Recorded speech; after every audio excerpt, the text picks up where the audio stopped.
All right, welcome to the KissFAQ feedback loop, my weekly opportunity to read and respond some of the viewer comments on the various KissFAQ videos published during the week. Since it's a holiday, well, I wouldn't say a holiday as such with it being Memorial Day, it's an opportunity for me to jump the gun and go early on the feedback this week. But first of all, I want to start off with a huge thank you to Rick at the It's All For You Demon podcast for his episode on Inside the War Machine book. Rick, I really appreciated your very kind comments, and number one, even featuring any of my work. Again, it's always appreciated when people support these projects, but it's even nicer to hear feedback, especially positive, don't get me wrong. Again, I'm flabbergasted. I really do appreciate it, and I'm very, very happy that you were reunited with your dog. That must have been horrendously stressful for you, as anyone who's had a fur baby of any kind, when they go missing, it's a family member is missing. So thanks again for the kind words. Check out his podcast. It's All For You Demon. A lot of really cool collector content with a passionate real fan. All right, so the past week, the content wasn't planned; it was expected, but quite a bit of the content revolved around the Solomon single "Crystal Collins" that finally came in the post.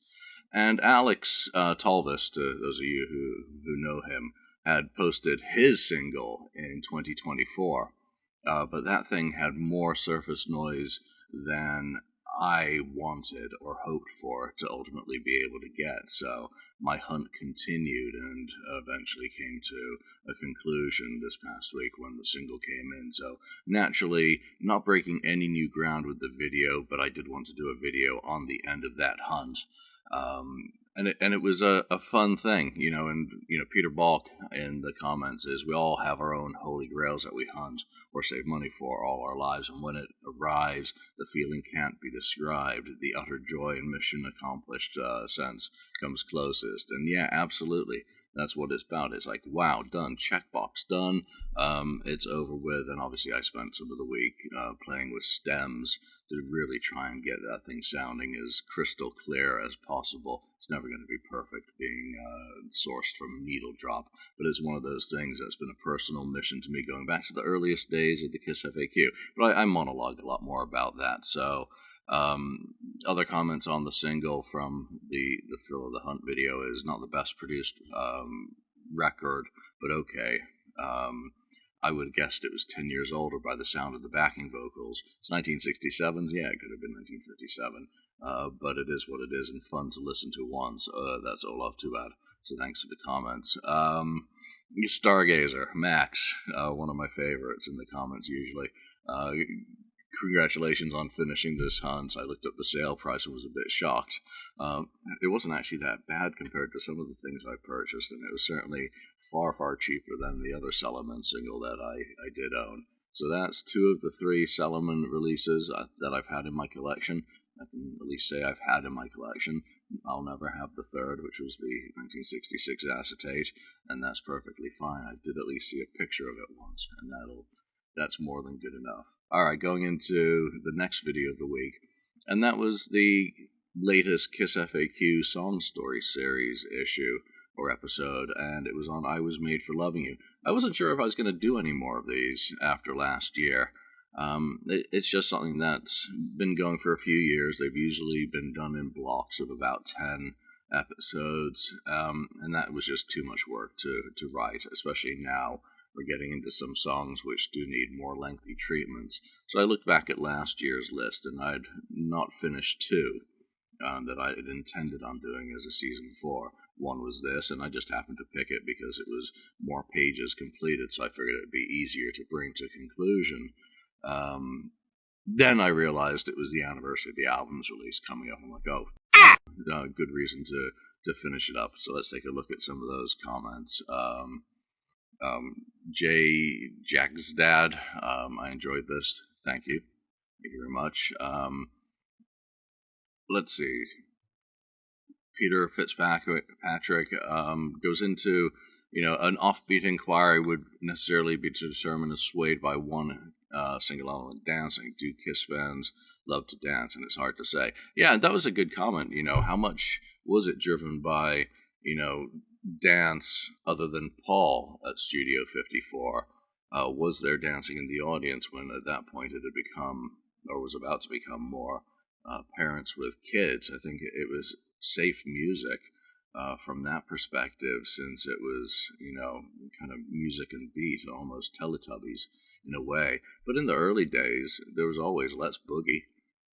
People would kind of dance and get into the mood with the music. There was always that kind of thing, and we don't know what these guys saw from the stage that could have been interpreted. We know that there were conga lines formed around the daisy, so there's certainly some dancing doing. So, if you're interested in that, check out the "I Was Made for Loving You" song story series episode.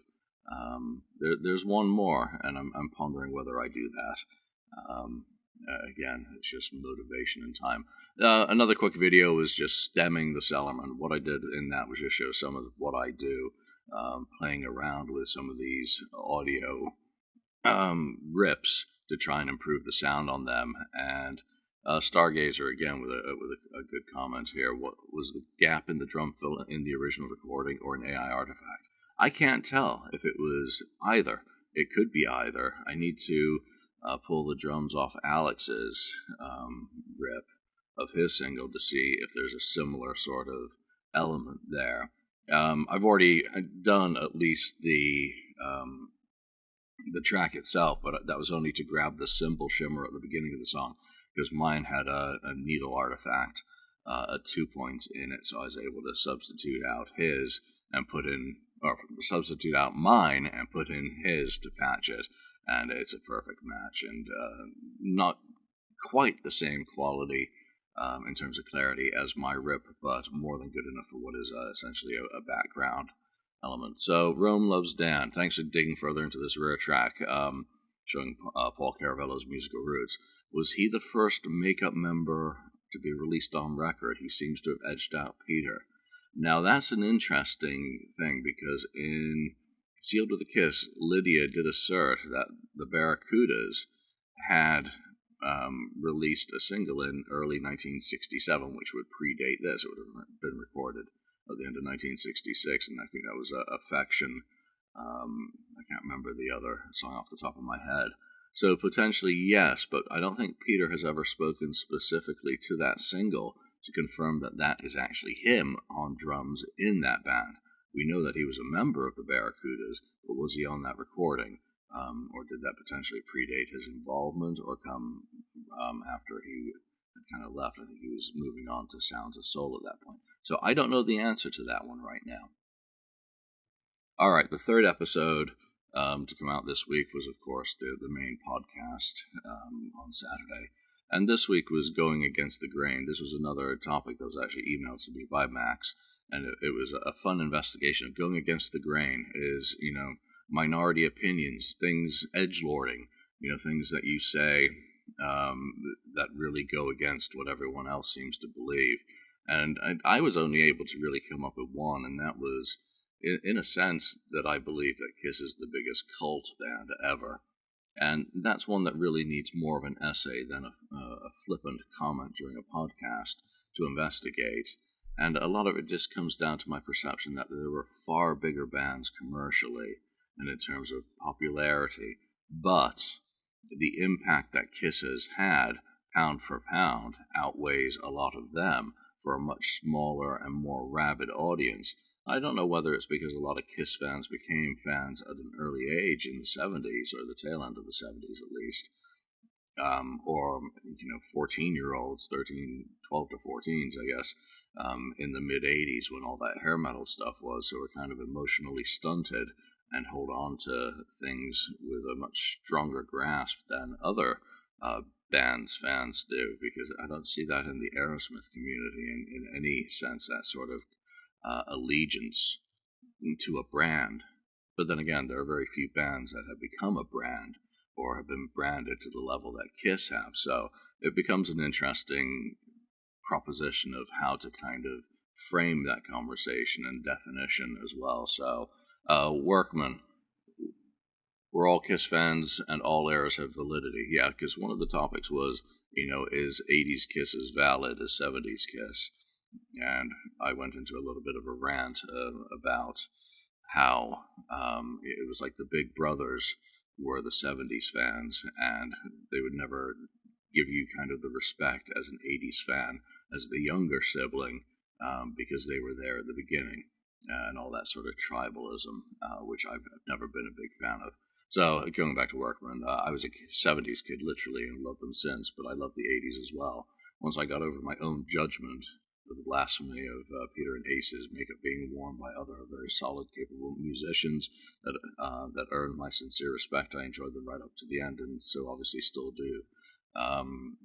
NTJ891, I love Destroyer. To me, every song is great. Yeah, because that comes from the part of the show where it was Is Destroyer the most overrated Kiss album ever?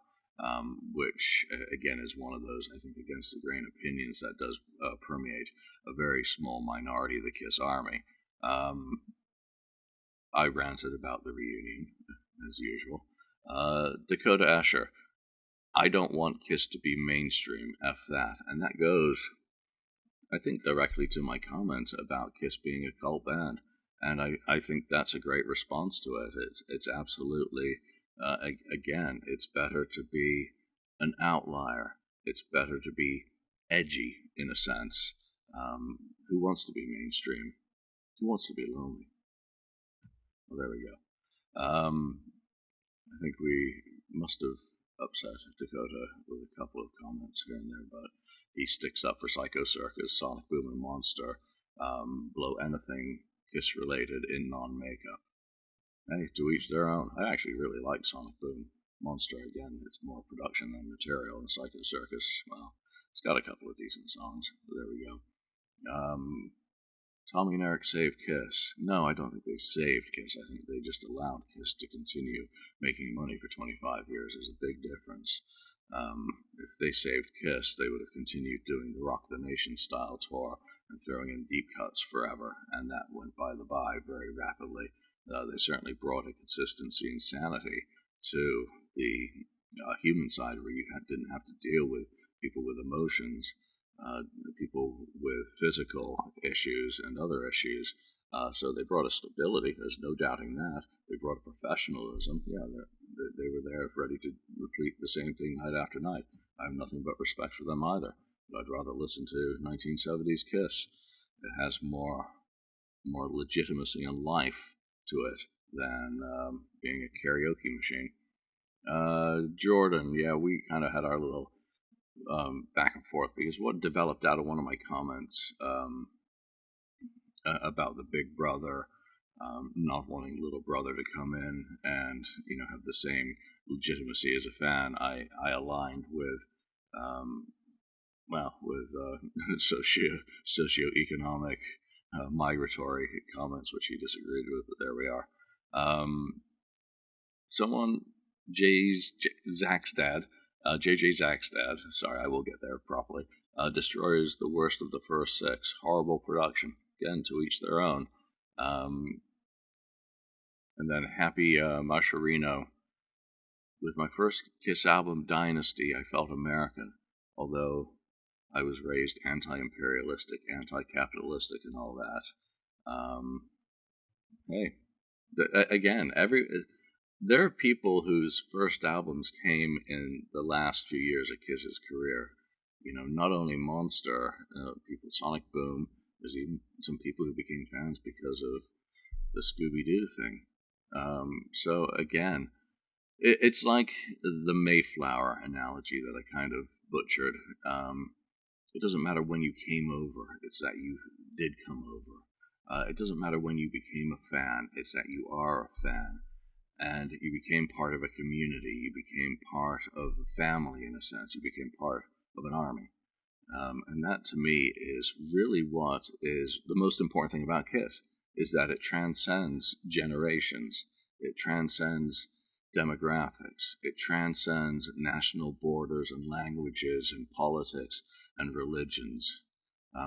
We had a viewer of the podcast from Iran who is currently unable to view, and I hope who is okay. again, Kiss is everywhere. Kiss is really a worldwide phenomenon. And it's one of those things that when you see someone wearing a Kiss t-shirt, you automatically feel a bond with that person.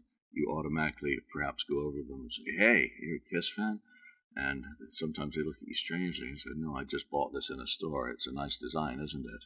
Oh, is it a band? No. More often than not, you'll see someone wearing a Kiss t-shirt, and you can instantly have a conversation with them. And you already have an introduction through a common love. And that's the great thing about Kiss. All right, that's the feedback loop. If you liked what you heard, hit like, hit subscribe and all that, because it does help the channel reach more people in the suggestions that YouTube's algorithm now uses, and it's changing continuously. So your support is appreciated. Take care.